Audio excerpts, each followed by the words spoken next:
નમસ્કાર મિત્રો, આપણે પ્રકરણ 3 ચાલુ હતું આવર્ત કોષ્ટકવાળું. તો એ આવર્ત કોષ્ટકવાળા ચેપ્ટરમાં આપણે છેલ્લે આવર્ત કોષ્ટકમાં આવેલા તત્વોના પરમાણુ ક્રમાંક કઈ રીતે શોધી શકાય એની ટેકનિકો જોઈ ગયા. ત્યાંથી મિત્રો આજે થોડોક આગળ ડિસ્કસ કરીએ, અભ્યાસ કરીએ. તો આજના અભ્યાસમાં આપણે મહત્વના આવર્ત કોષ્ટકને અનુલક્ષીને કેટલાક મુદ્દાઓ જોવાના છે. બધા જ મુદ્દાઓ ટેકનિકથી યાદ રાખવાના છે, ખૂબ સહેલા મુદ્દાઓ. ચલો હવે આવર્ત કોષ્ટકમાં આપણે એક સમૂહ વિચારીએ. દાખલા તરીકે એના પહેલા જરા એક ચોખવટ કરી લઉં. આપણે હાઇડ્રોજનને સમૂહ એકમાં ગણીશું, કારણ કે હાઇડ્રોજનનું સ્થાન વિવાદાસ્પદ છે. આમ તો સમૂહ એકની શરૂઆત લિથિયમથી થાય, પણ હાઇડ્રોજનને સમૂહ એકમાં પણ સ્થાન આપેલું જ છે. તો હાઇડ્રોજનને આપણે સમૂહ એકમાં ગણીશું, બરાબર. તો આપણે મિત્રો ડિસ્કસ કરીએ છીએ સૌથી પહેલા તો પરમાણ્વીય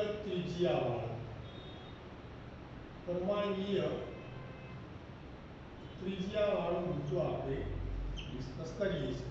હાલ આ પરમાણુની ત્રિજ્યા પણ દડાની ત્રિજ્યા શોધી શકાય, કેન્દ્ર અને કક્ષા વચ્ચેનું અંતર, બરાબર. તો મિત્રો દડાની ત્રિજ્યા સરળતાથી નક્કી કરી શકાય. પણ પરમાણુની ત્રિજ્યા આશરે 1.2 ગુણ્યા 10⁻10 મીટર જેટલી અતિ સૂક્ષ્મ છે.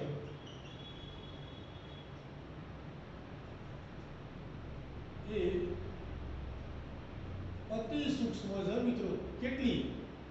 1.2 ગુણ્યા 10⁻10 મીટર જેટલી અતિ સૂક્ષ્મ ત્રિજ્યા છે.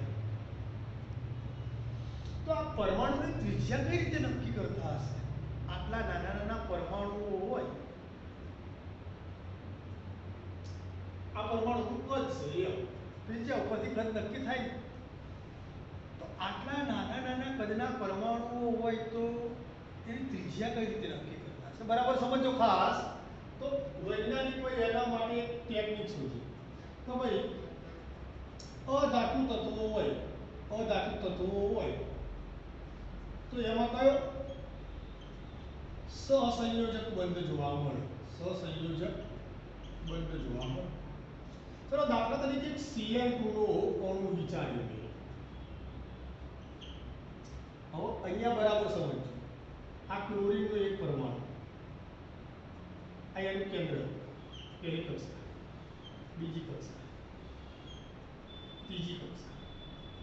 તમને ખબર છે કે ક્લોરીન એટલે 17 નંબર. 17 એટલે 2 8 9 7. 2 8 9 7. તો અહીંયા પહેલી કક્ષામાં 2 હોય, બીજી કક્ષામાં 8 એટલે ત્રીજામાં 7 ઇલેક્ટ્રોનો હોય. સાચી વાત છે. Cl2 નો અણુ તો માની લઈએ કે મિત્રો અહીંયા ગાડી આ એક બીજો અણુ હોય, આના જેવું હોય છે.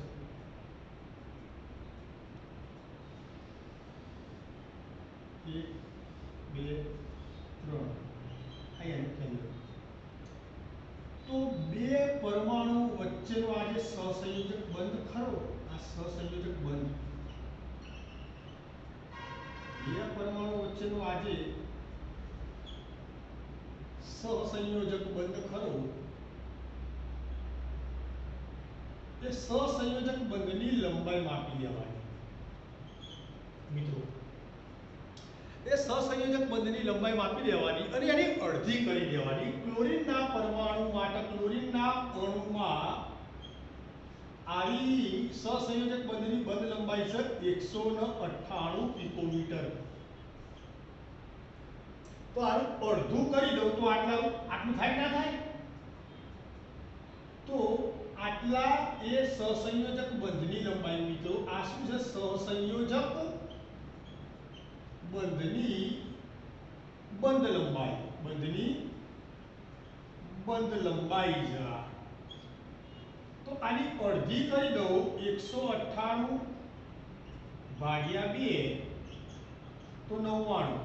તો આ 99 પિકોમીટર એ શું થઈ ગઈ ભાઈ? ક્લોરીનના પરમાણુની ત્રિજ્યા થઈ ગઈ. પરમાણુની ત્રિજ્યા થઈ ગઈ.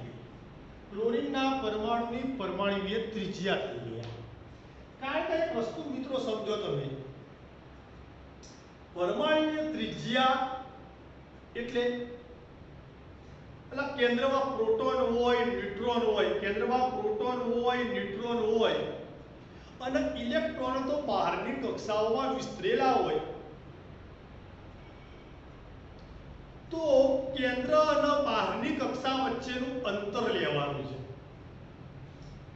હવે એમાં પણ એવું જરૂરી નહીં કે એક જ અણુને જોઈ લીધો અને માપી લીધો. ના, આવા 2-4 પ્રેક્ટિકલો કરવાના અને માની લો ખાલી 99 મળી, બીજા 2-4 પ્રેક્ટિકલો કરવાના આવા જુદા જુદા અણુઓને લઈ અને પછી આમાંથી સરેરાશ બહાર કાઢવાની. ખ્યાલ આવી ગયો? તો આ મિત્રો 99 પિકોમીટર એ ક્લોરીનની પરમાણુની ત્રિજ્યા છે. અને આ તો વાત કરી કે ભાઈ આ અધાતુ તત્વો માટેની છે. ધાતુ તત્વો હોય મિત્રો, તો એમાં શું છે? ધાત્વિક બંધ જોવા મળે. એમાં એક વાત, બીજી વાત, પરમાણુઓ પાસે ગોઠવાયેલા હોય.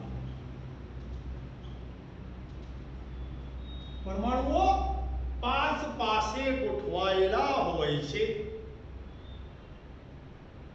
માની લઈએ કે આવો એક કોપરનો ટુકડો હતો. હવે આ કોપરના ટુકડાને એક્સરે માં એના 2 પરમાણુ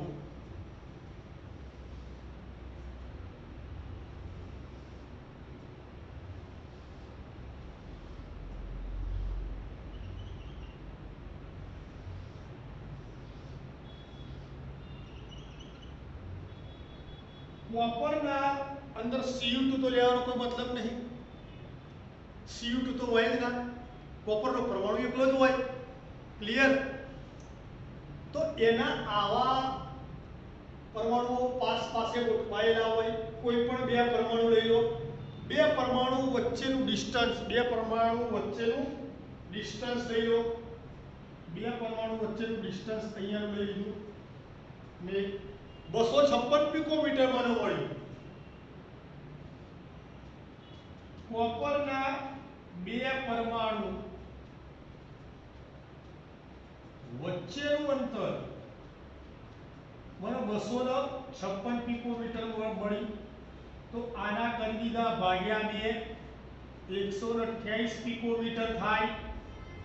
તો મિત્રો આથી કોપરની પરમાણુની ત્રિજ્યા 128 પિકોમીટર કહી શકાય.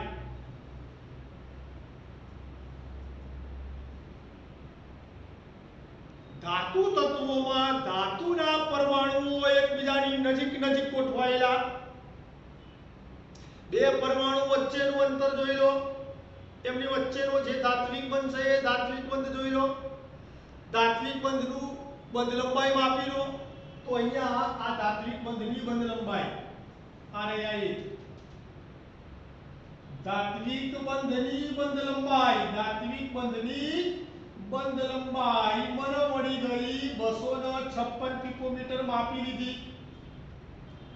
તો એનું અડધું કરી દઉં તો એટલી કોપરની ત્રિજ્યા થાય ન થાય જ. ક્લિયર? હવે આવા પણ એક જ વખત માપી લીધું, નક્કી નહીં કરી દેવાની કે ભાઈ 128 પિકોમીટર જલસા કરો જો માપાઈ ગઈ ના. આવા જુદા જુદા કોપરના એક ટુકડામાં તો હજારો લાખો કરોડો પરમાણુઓ હોય, એમાં 5-10 વખત પ્રેક્ટિકલ કરવાનું જુદા જુદા પરમાણુઓ લઈ, એટલે જુદા જુદા પાસેના આવા બે પરમાણુઓ લઈ લીધા અને પછી આમાંથી એક સરેરાશ માપન મૂલ્યવાન કાઢવાનું. ક્લિયર? પણ મેથડ આ છે. ખ્યાલ છે? તમે પેલા 11માં ખબર છે? અલા હજી તો 11માં છે એટલે ઉભા. 11માં મિત્રો છે ને તમારે પ્રેક્ટિકલ કરવાના આવશે. આ તો હવે ઠીક છે કોરોનાના કારણે બધું બંધ છે એટલે, બાકી જો સ્કૂલો ચાલુ હોત ને તો અત્યાર સુધીમાં પ્રેક્ટિકલ સ્ટાર્ટ થઈ ગયા હોત. તમે એક જેવા તટસ્થીકરણના પ્રેક્ટિકલો આવશે. HCl વિરુદ્ધ NaOH પ્રબળ એસિડ અને પ્રબળ બેઝનું તટસ્થીકરણ કરવાના પ્રેક્ટિકલો આવશે. તો એમાં તમારે એક જેવા પ્રેક્ટિકલના 3 રીડિંગ લેવાના, 3 રીડિંગ લેવાના અને 3નું સરેરાશ કાઢવાનું રીડિંગ. ખ્યાલ ગયો? તો અહીંયા એક જ પ્રેક્ટિકલ ઉપરથી નક્કી નહીં થાય ભાઈ. આવા 2, 4, 5, 10 પ્રેક્ટિકલ કર્યા અને પછી પરમાણુય ત્રિજ્યા નક્કી થઈ ગઈ કે ભાઈ કોપરની પરમાણુય ત્રિજ્યા આટલી મળે છે. તો બીજા કોઈ પણ આ પાછું ફિક્સ નહીં, બીજા કોઈ પણ કોપરમાં પ્લસ માઇનસ થોડુંક થાય. ખ્યાલ આવી ગયો? પણ એ નિયર બાય હોય મૂલ્ય. ક્લિયર? મિત્રો વારો સમૂહ 18 ઉમદા વાયુઓ, સમૂહ 18 ના સભ્યો આ રહ્યા એ તો એકલા જ લેવાના છે, એક જ પરમાણુ જ હોય. આ તો એકલા જ પરમાણુઓ હોય, આ તો કોઈની સાથે ક્યારે જોડાવાના જ નહીં. ખ્યાલ આવી ગયો? તો પછી અહીંયા વાન ડર વાલ્સ આકર્ષણ બળ, વાન ડર વાલ્સ આકર્ષણ બળ ના સંદર્ભમાં રીત તો આ જ, રીત તો આના જ રાખવાની છે, પણ અહીંયા ઉમદા વાયુઓ સમૂહ 18 ના સભ્યો તો એકલા જ હોય, કારણ કે એમની અષ્ટક રચના પૂર્ણ છે, કોઈની સાથે જોડાવાનો પ્રશ્ન જ નથી. આ તો એકલા જ લેવાના. તો વાન ડર વાલ્સ આકર્ષણ બળના સંદર્ભમાં આ જ રીતે, હવે આ જ રીતે જે તમે આખી રીતે તમને સમજાય કાઢી ના સંદર્ભમાં તેમની સમૂહ 18 ના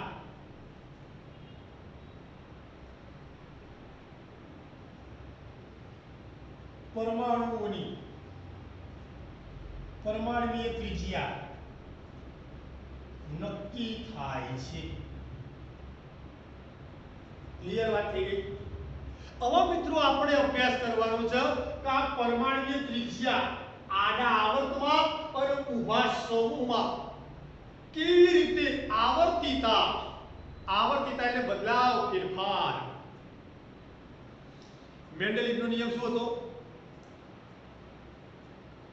કોઈ પણ તત્વ અથવા તો પરમાણુના ગુણધર્મોમાં આવર્તિતા તેમના પરમાણુ ભારને અનુલક્ષીને થાય છે. અથવા ઊંધું બોલો, પરમાણુ ભાર બદલાઈ ગયો, પરમાણુ બદલાઈ ગયો, તત્વ બદલાઈ ગયું તો ગુણધર્મો બદલાય ન બદલાય જ. આ ગુણધર્મો બદલાય બોલું છું, એ બદલાય એટલે આવર્તિતા, આવર્તિતા એટલે બદલાવ, ફેરફાર.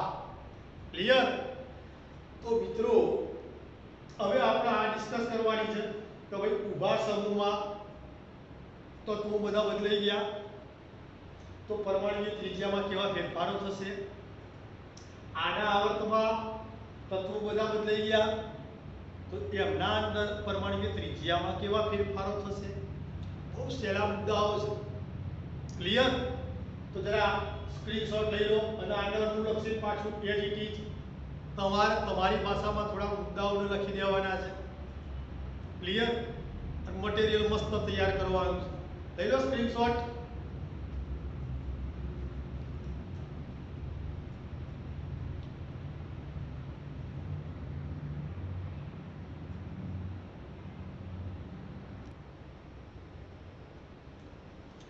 ચલો મિત્રો, સ્ક્રીનશોટ લેવાઈ ગયો હોય તો જવા દઉં.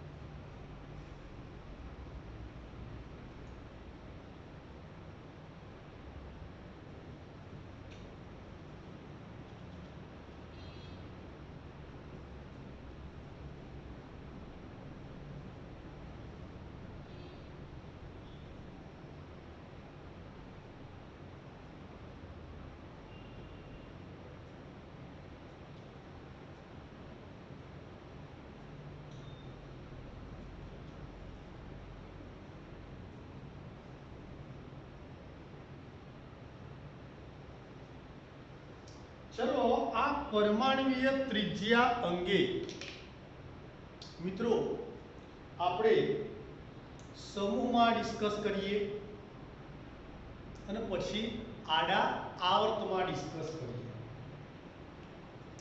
તો મિત્રો સમૂહ આપણે હવે આ રીતે દોરીએ.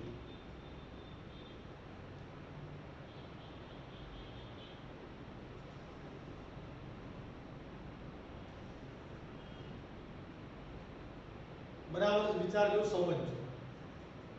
અને આડો આવર્ત આપણે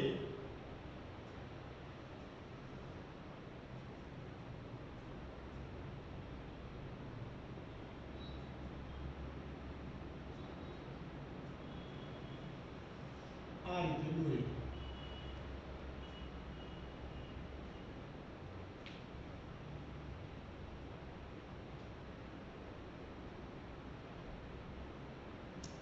ચલો,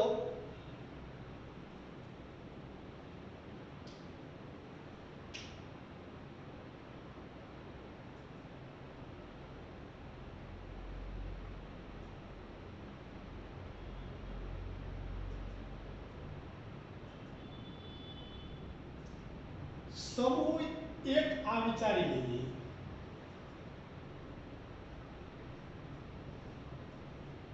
તો મેં હમણાં તમને વાત કરી હતી મિત્રો, સમૂહ એકમાં આપણે હાઇડ્રોજનને ગણી લઈએ. તમારે કદાચ ગણવાની ના ઈચ્છા હોય તો તમે તાર લિથિયમથી સ્ટાર્ટ કરો, મને કોઈ તકલીફ નહીં. તો અહીંયા આવશે હાઇડ્રોજન, પરમાણુ ક્રમાંક 1, એટલે આ કેન્દ્ર પહેલી ત્રીજી. ત્રીજા નંબરમાં આવશે લિથિયમ.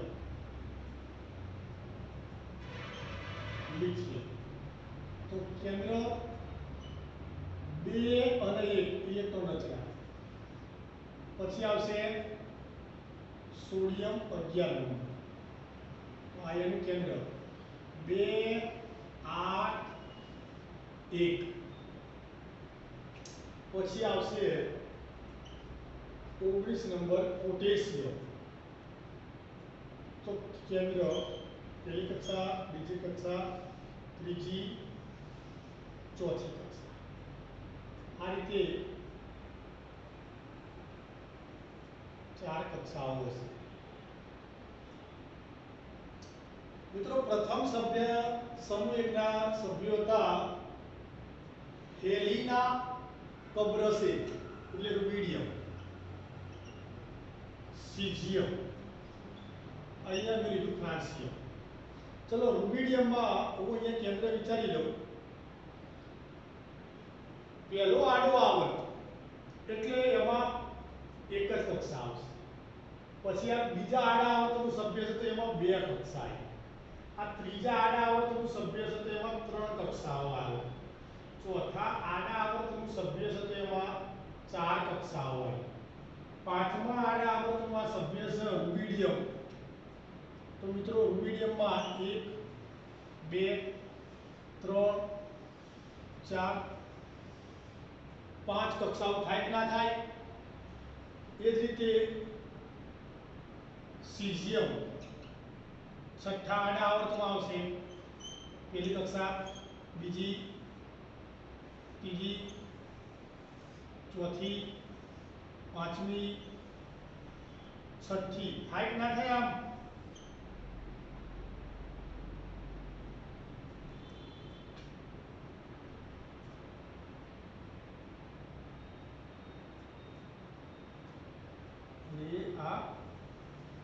छठी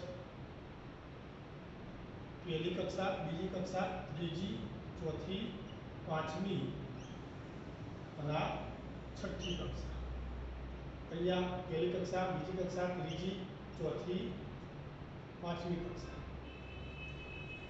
मित्रों 1918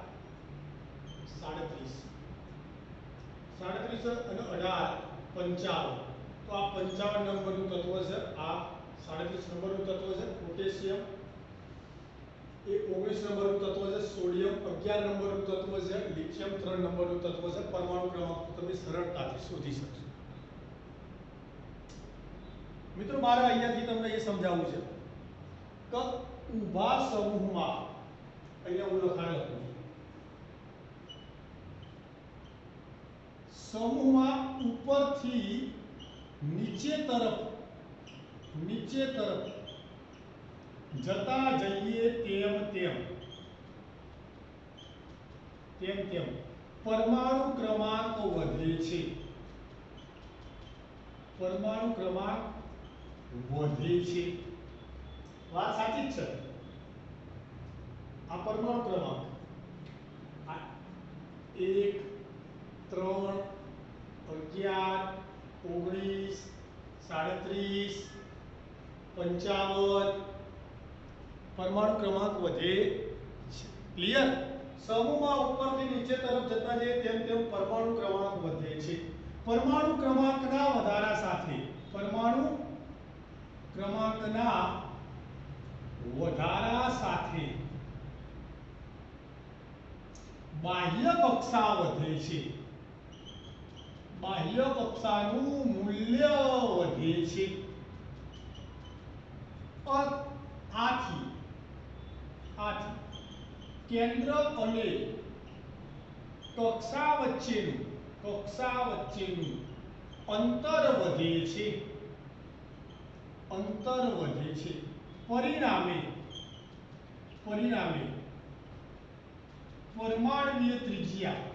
પરમાણ્વીય ત્રિજ્યાનું મૂલ્ય વધે છે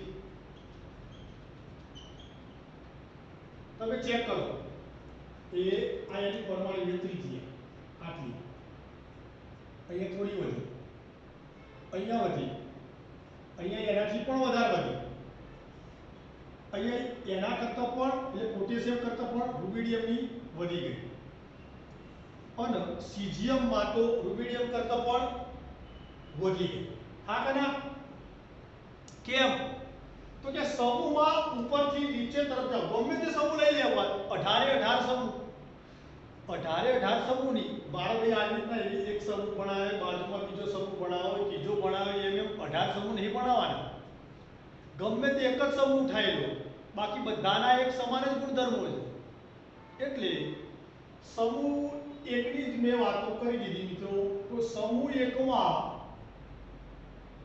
હવે એ જ રીતે સમૂહ બેમાં એ જ રીતે બધા સમૂહોમાં ક્લિયર તો સમૂહમાં ઉપરથી મેં અહીંયા કોઈ નામ જ લખ્યું નહીં એટલા સમૂહમાં લખ્યું છે સમૂહમાં ઉપરથી નીચે તરફ જતા જઈએ તેમ તેમ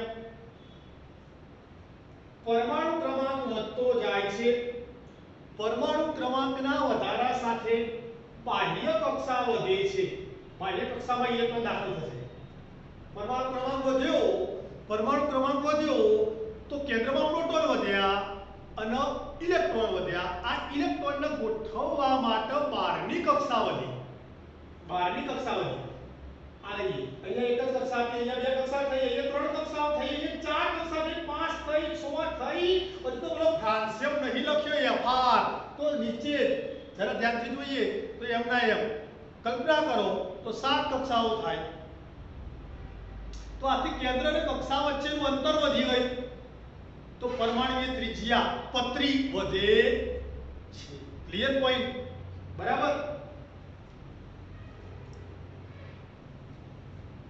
હવે મિત્રો અહીંયા જરા આવીએ આડા આવર્તમાં આ ઊભા સમૂહની વાત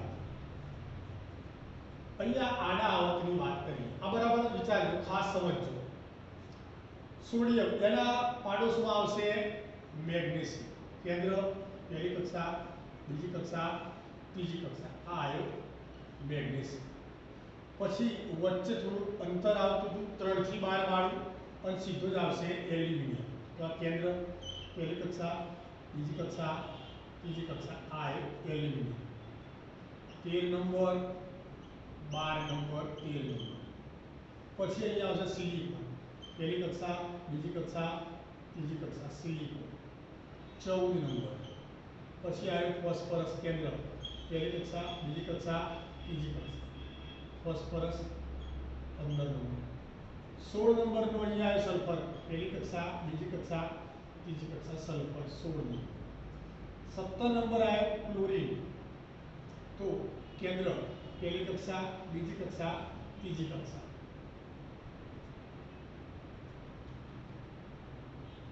કેન્દ્ર પહેલી કક્ષા, બીજી કક્ષા અને આ ત્રીજી કક્ષા 17 નંબર. ચલો મિત્રો એક ઉદાહરણ લઉં પહેલા તો ઉદાહરણ સમજાય કાઢો. આ એક સર્કલ હોય, આ કેન્દ્ર હોય, આ કેન્દ્ર એક પહેલી રીંગ, આ એક બીજી રીંગ, બરાબર.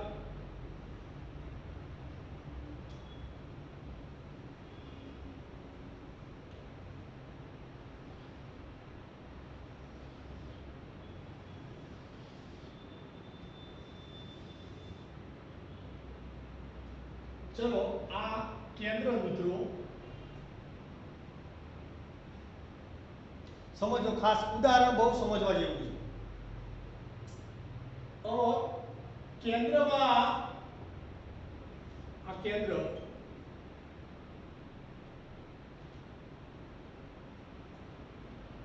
કેન્દ્રમાં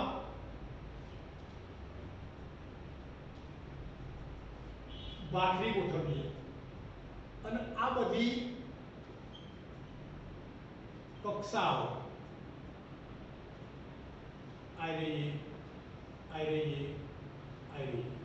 આ બધી કક્ષાઓમાં આવેલી કક્ષકોમાં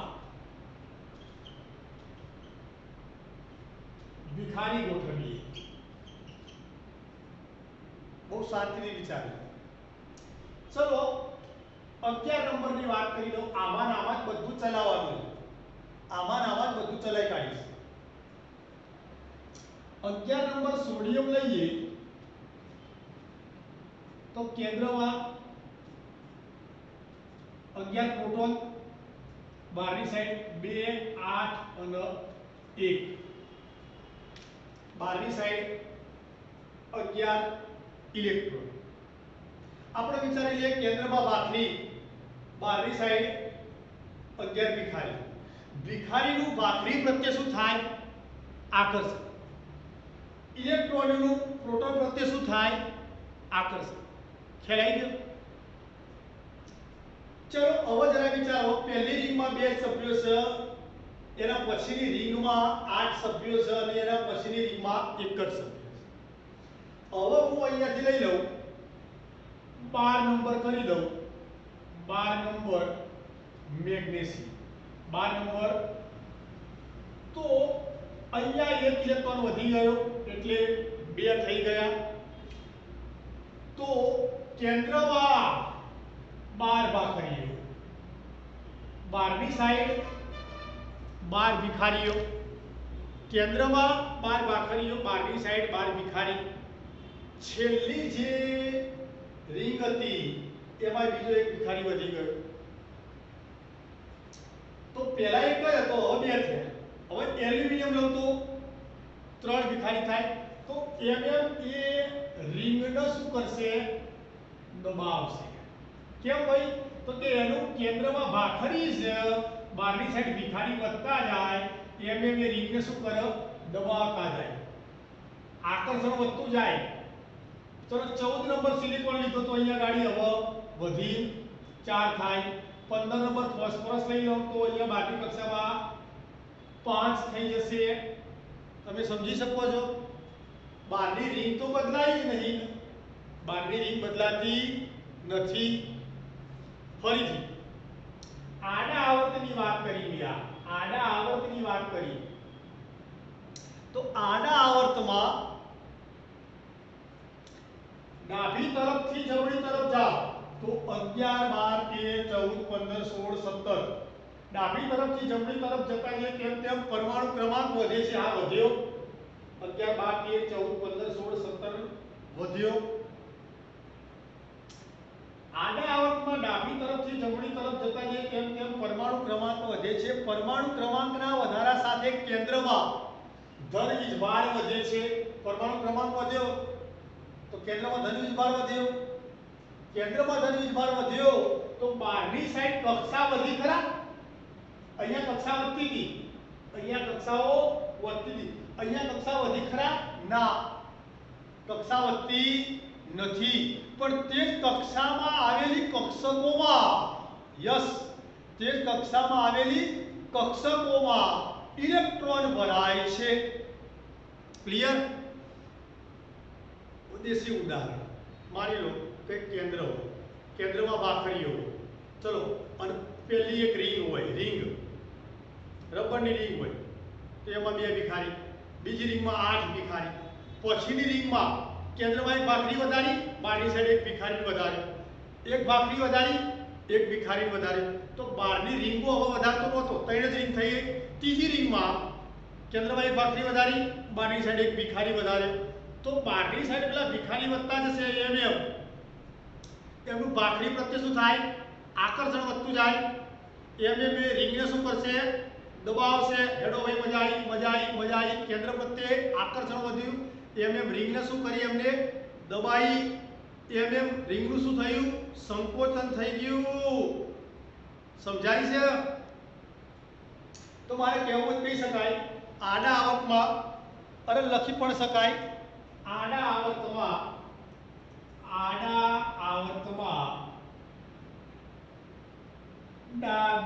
ડાબાથી જમા તરફ જતા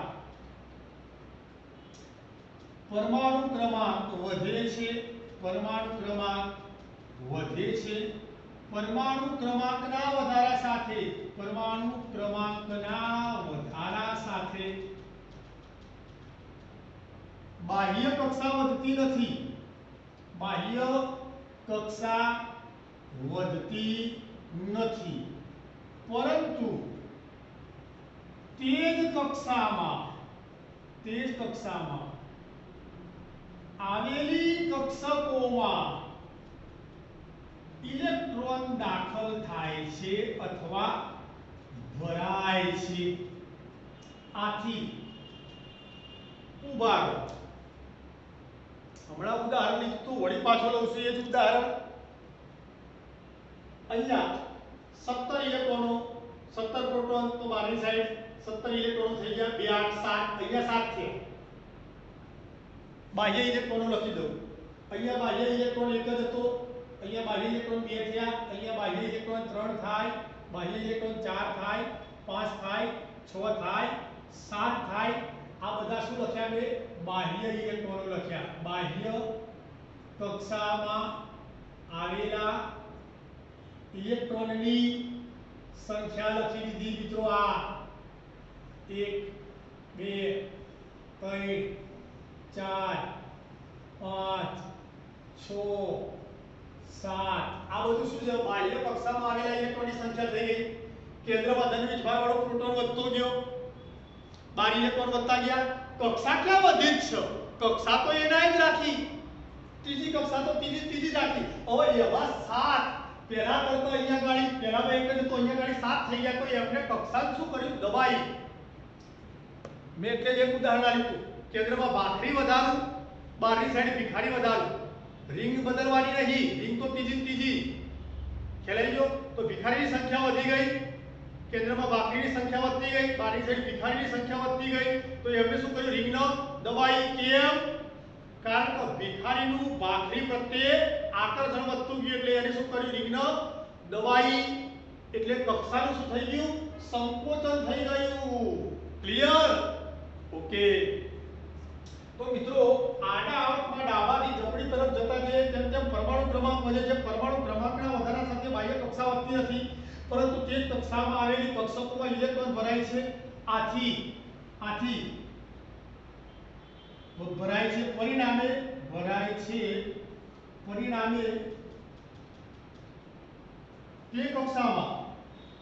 તે કક્ષામાં આવેલા ઇલેક્ટ્રોનનું કેન્દ્ર પ્રત્યેનું આકર્ષણ વધે છે. આકર્ષણ વધતું જાય છે. આથી કક્ષાનું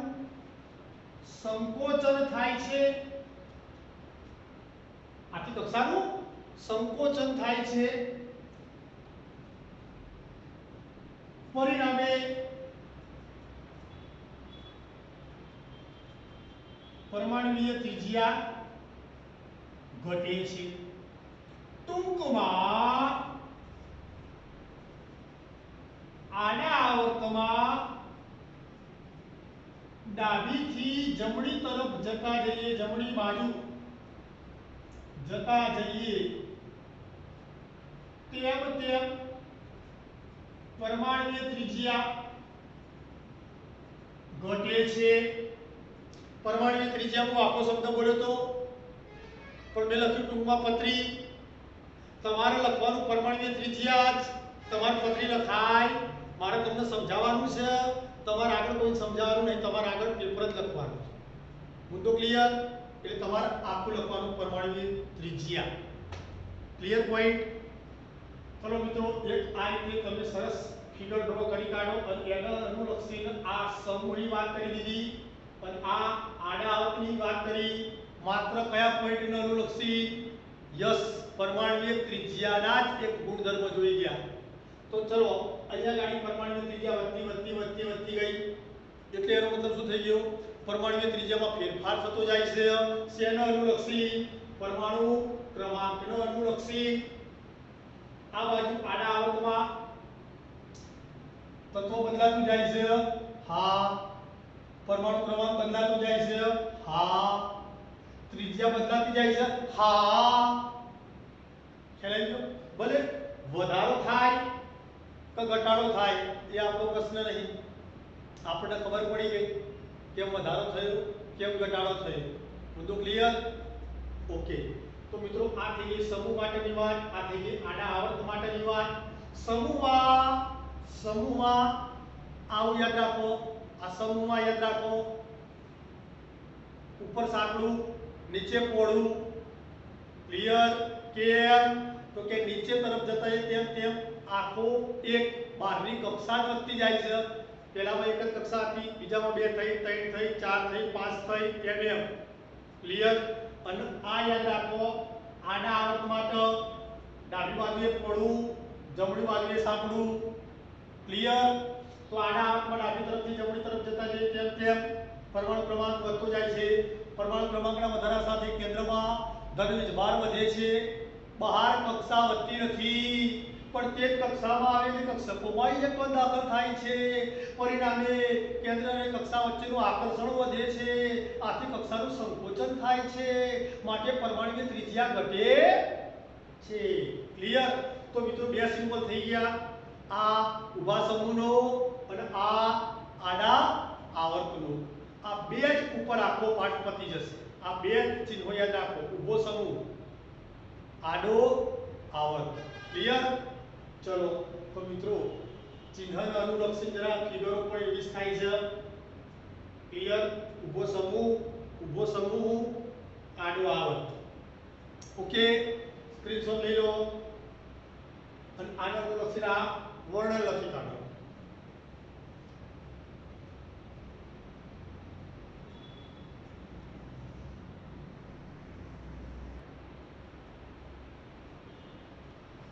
ચલો મિત્રો, સ્ક્રીનશોટ પાડ્યો હોય તો હવે હું આ જવા દઉં છું. આ તો રાખું હજુ, આ તો છેક સુધી રહેશે. આટલા પોઈન્ટને જવા દઉં છું. આ પરમાણુની ત્રિજ્યાને અનુલક્ષીને આ જે પોઈન્ટો આટલા ગયા.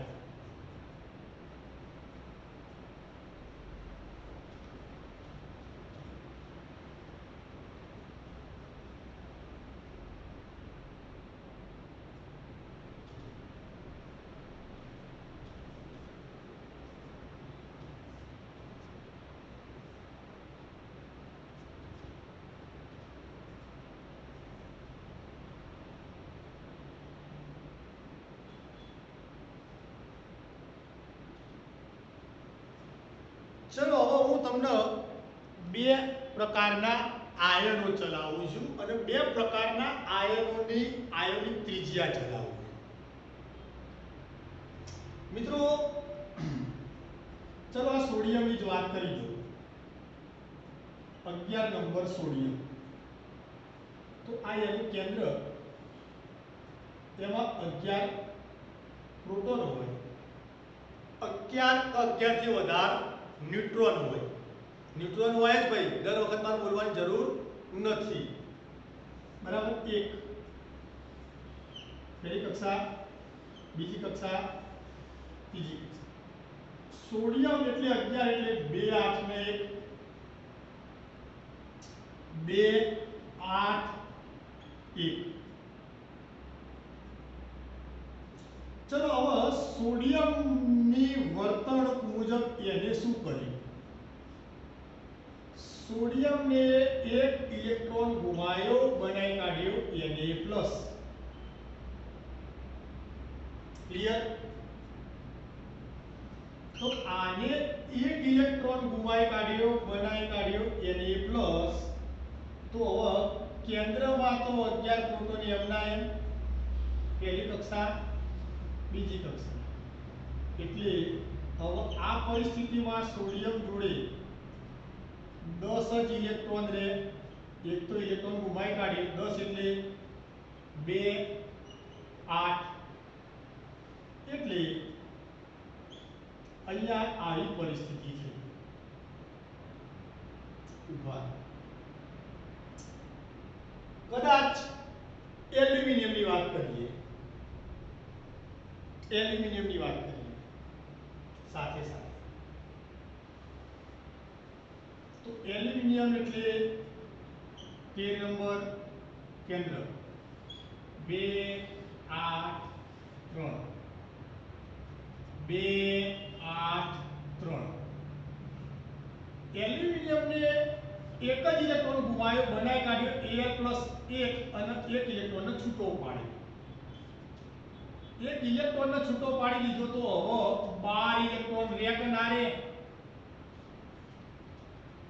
હવે 12 ઇલેક્ટ્રોન રે કે ના રે આમાં? તો કેન્દ્રમાં તો આના કેન્દ્રમાં તો 13 પ્રોટોન હતા જ, આ એનું કેન્દ્ર, 13 પ્રોટોન તો હતા જ કેન્દ્ર, પહેલી કક્ષા, બીજી કક્ષા, ત્રીજી કક્ષા, 2 8 અને 2। કેન્દ્રમાં તો 13 પ્રોટોન તો ખરા, ઇલેક્ટ્રોન તો બહારથી ગયો છે, કેન્દ્રનું લાગે વળગે। કેન્દ્રમાં 13 પ્રોટોન તો ખરા, કેન્દ્રમાં 13 પ્રોટોન તો ખરા, પણ અહીંયાથી એક ઇલેક્ટ્રોન જતો રહ્યો, અહીંયાથી એક ઇલેક્ટ્રોન જતો રહ્યો। અહીંયા ધ્યાનથી જુઓ,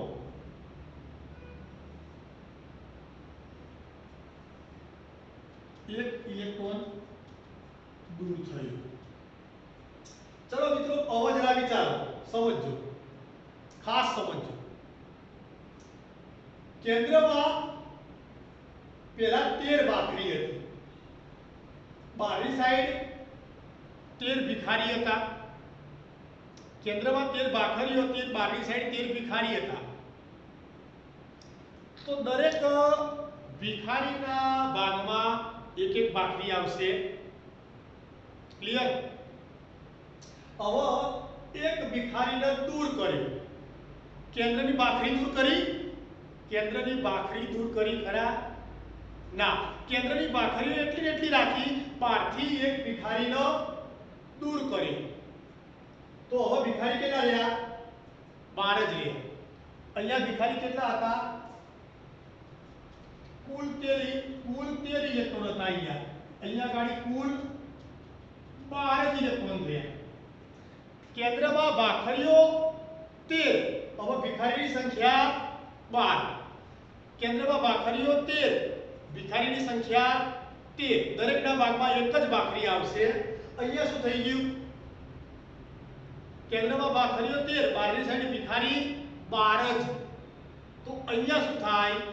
एक भाखरी आवे અને એક ભાખરી કેન્દ્રમાં વધારાની પડી રહી તો એ દરેકના ભાગમાં આવતો એક બટકું આવ ના આવ તો અહીંયા શું થયું એક ભાખરી ને એક બટકું ક્લિયર એક ભાખરી ને એક બટકું અહીંયા જ્યારે અહીંયા શું હતું એક જ ભાખરી અહીંયા શું થઈ ગયું એક ભાખરી ને એક બટકું તો આકર્ષણ શું થાય વધો આકર્ષણ વધો તો કક્ષા તો ત્રણના ત્રણ હતી પણ હવે શું થયું પહેલા કરતા હેડો હવે બચાવીને એક ભાખરીને એક બટકું વધારાનું આવ્યું કક્ષાનું શું થાય યસ સંકોચન કક્ષાનું સંકોચન થઈ ગયું ધેટ્સ ઓલ આ તટસ્થ પરમાણુ હતો આ ધન આયન બન્યો આ તટસ્થ પરમાણુ હતો આ તટસ્થ પરમાણુ હતો અને આ શું થઈ ગયો ધન આયન થઈ ગયો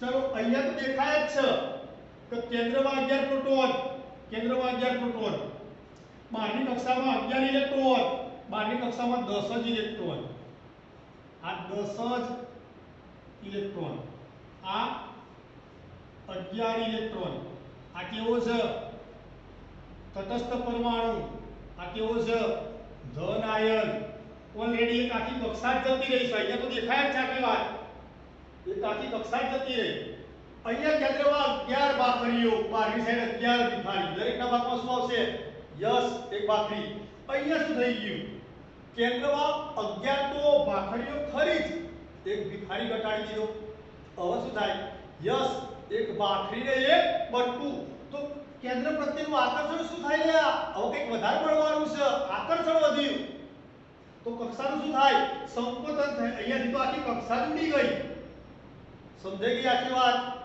તો એનો મતલબ શું થાય હંમેશ માટે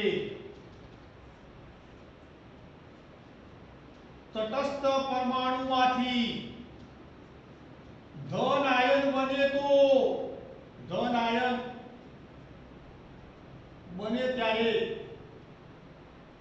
એટલે કે આયન બને ધન આયન બને ત્યારે તેની ત્રિજ્યામાં હંમેશા ઘટાડો થાય છે મારે કહેવું શું કહેવાય એટલે કે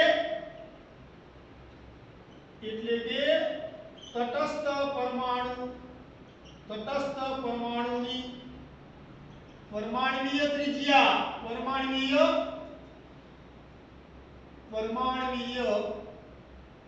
તટસ્થ પરમાણુની પરમાણ્વીય ત્રિજ્યા કરતા ધન આયનની આયોનિક ત્રિજ્યા નું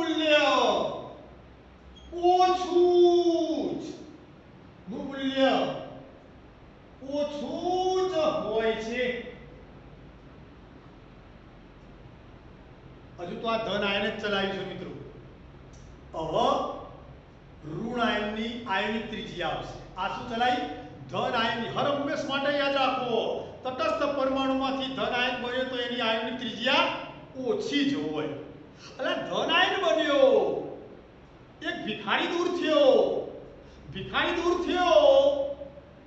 તો હવે ભિખારીના ભાગમાં વધારે આવ્યું જે બાકી હતા ભિખારીઓ એમના ભાગમાં વધારે આવ્યું તો આકર્ષણ વધ્યું તો કક્ષા ભલે એનાય હોય તો એ શું થાય કક્ષાનું સંકોચન થાય તો મારે કહેવું કહી શકાય તટસ્થ પરમાણુની પરમાણુની ત્રિજ્યા કરતા ધન આયનની આયનિક ત્રિજ્યાનું મૂલ્ય ઓછું જ હોય છે એટલે એક પરમાણુમાંથી બનેલી એના સંદર્ભમાં છે જગ્યા ઓછી એટલે બહુ ડિટેલમાં નહીં લખેલું ખ્યાલ આવી ગયો અહીંયા ગાડી એ જ પરમાણુની વાતો ચાલે છે પરમાણુ બદલવાનો નહીં મુદ્દો સેટ થાય છે મગજમાં તટસ્થ પરમાણુની પરમાણુની ત્રિજ્યા કરતા તે જ પરમાણુની લખી દેવા દો તે જ પરમાણુની ધન આયનની આયનિક ત્રિજ્યાનું મૂલ્ય ઓછું હોય છે લઈ લો સ્ક્રીનશોટ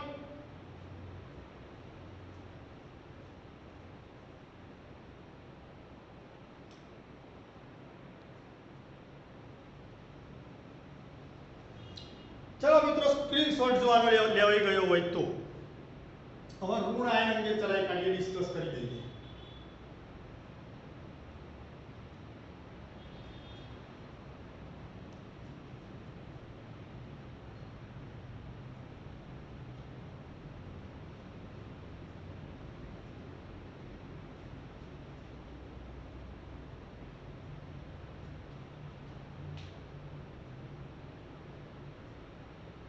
મિત્રો હવે ડિસ્કસ કરીએ આપણે ઋણ આયન અંગે.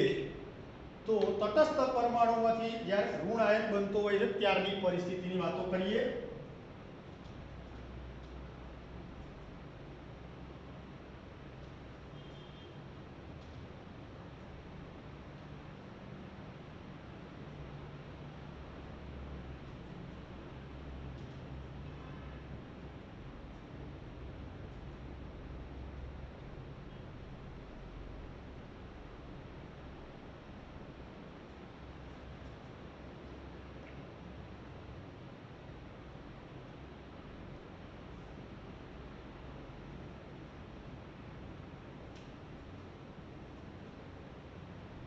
चलो मित्र एक तटस्थ परमाणु આપણે વિચારીએ ક્લોરીન. ક્લોરીન એટલે 17 નંબર. 17 નંબર એટલે 2 8 ને 7 ત્રણ કક્ષાઓ 2 8 ને 7 થાય કે ના થાય મિત્રો? એક બે ઉદાહરણ લઈએ, વિશેષ ખબર પડશે આપણને. चलो तटस्थ परमाणुमांथी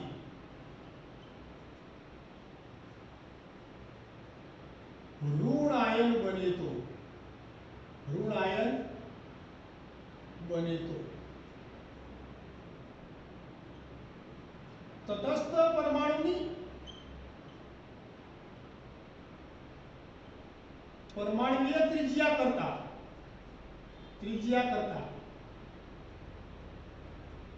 તેમાંથી બનેલા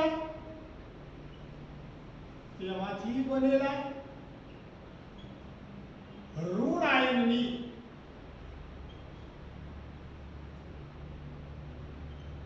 આયોનિક ત્રિજ્યા હંમેશા વધુ જ હોય છે. હંમેશા વધુ જ હોય છે. સમજાવો. ચલો ક્લોરીન એટલે 17 નંબર આ કેન્દ્રમાં 17 પ્રોટોન, કેન્દ્રમાં 17 પ્રોટોન. પહેલી કક્ષા,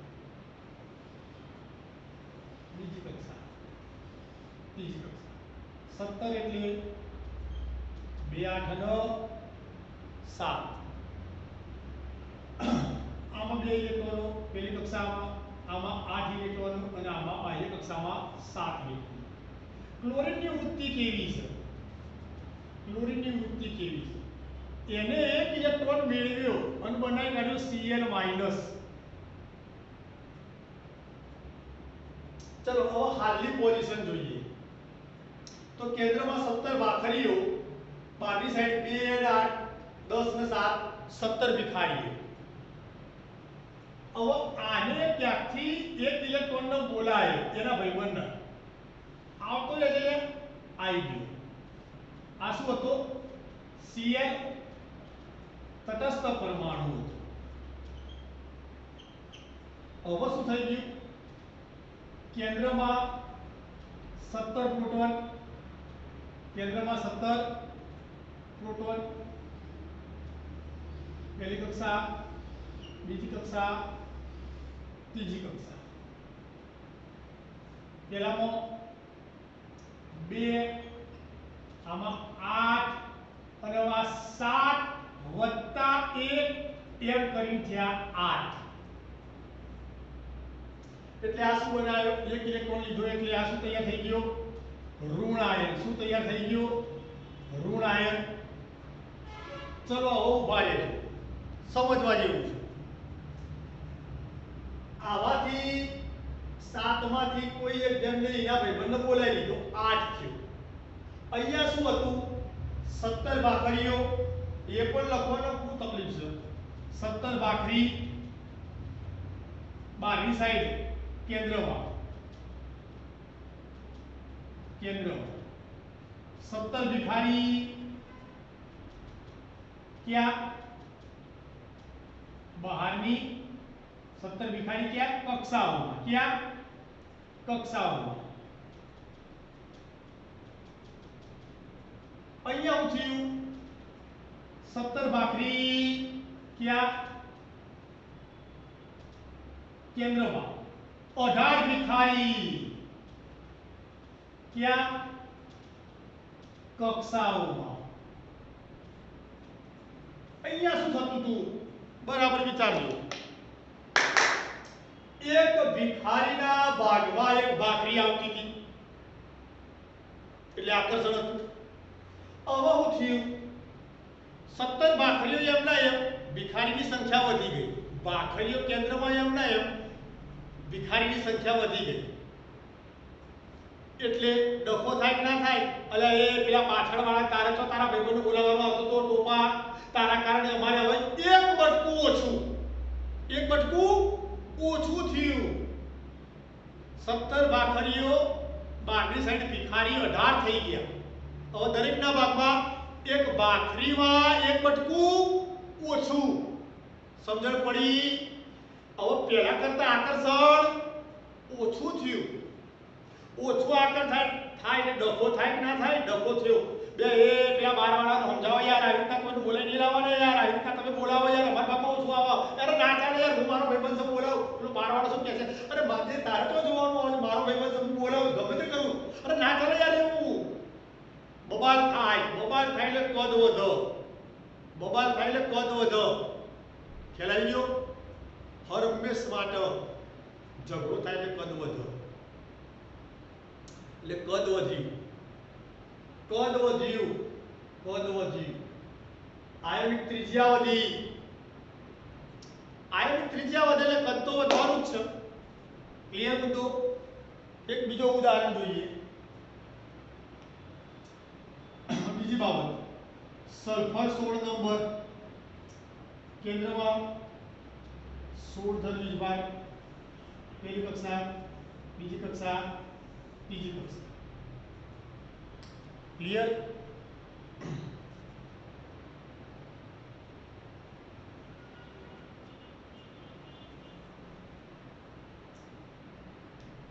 સલ્ફર 16 નંબર એટલે 2 8 ને 6 થાય છે. શું? સલ્ફરે 2 ઇલેક્ટ્રોન લીધા અને બનાવી કાઢ્યું S-2. આમાં ઇલેક્ટ્રોન કેટલા છે? 16 ઇલેક્ટ્રોન છે. આમાં ઇલેક્ટ્રોન કેટલા છે? 18 ઇલેક્ટ્રોન થયા. હવે આ સમજીએ. કેન્દ્રમાં 16 ભાખરીઓ, 2 8 6. આમાં 2 8 6. અહીંયા ગાડી કેન્દ્રમાં 16 ભાખરીઓ, 2 8 2 8 આ 6 તો હતા. આ 2 ઇલેક્ટ્રોન લીધા. આ લીધા 2 ઇલેક્ટ્રોન. આ 2 ઇલેક્ટ્રોન લીધા આજે. તો હવે કેટલા થયા? 8 થયા. કેન્દ્રમાં 16 પ્રોટોન એમના એમ, 16 પ્રોટોન 16 ભાખરીઓ એમના એમ. કેન્દ્રમાં 16 ભાખરીઓ, બહારની સાઈડ 16 ભિખારીઓ. અહીંયા ગાડી 16 ભાખરીઓ, 18 ભિખારીઓ થઈ ગયા. 18 ભિખારીઓ થયા છે. દરેકના ભાગમાં એક ભાખરી. અહીંયાની વાત કરીએ. અહીંયા શું હતું મિત્રો? 16 ભાખરી 16 ભિખારી. 16 ભાખરી 18 ભિખારી થઈ ગઈ. તો અહીંયા દરેકના ભાગમાં એક એક ભાખરી આવતી હતી. અહીંયા શું થઈ ગયું? એક ભાખરીમાં 2 બટકા ઓછા. એટલે આકર્ષણ શું થઈ ગયું? ઘટ્યું. આકર્ષણ ઘટે એટલે અડધા તો મૂળ જ ના આવે. રહેવા દે યાર, હવે યાર બે બટકો ઓછો આવે, હેડવાન કરજે યાર, થોડો કાબુ છે. વિસ્તરણ પામો. યસ, વિસ્તરણ પામશે. એટલે એના માટે મારે લખવું હોય તો શું લખાય? તટસ્થ પરમાણુમાંથી ઋણ આયન બને તો તટસ્થ પરમાણુની પરમાણુય ત્રિજ્યા કરતા તેમાંથી બનેલા ઋણ આયનની આયનિક ત્રિજ્યા હંમેશા વધુ હોય છે. ધનમાં શું હતું? ઉભારો. ધનમાં શું હતું મિત્રો? ટૂંકમાં તટસ્થ પરમાણુ કરતા તેમાંથી બનેલા ધન આયનનું કદ નાનું થાય છે અને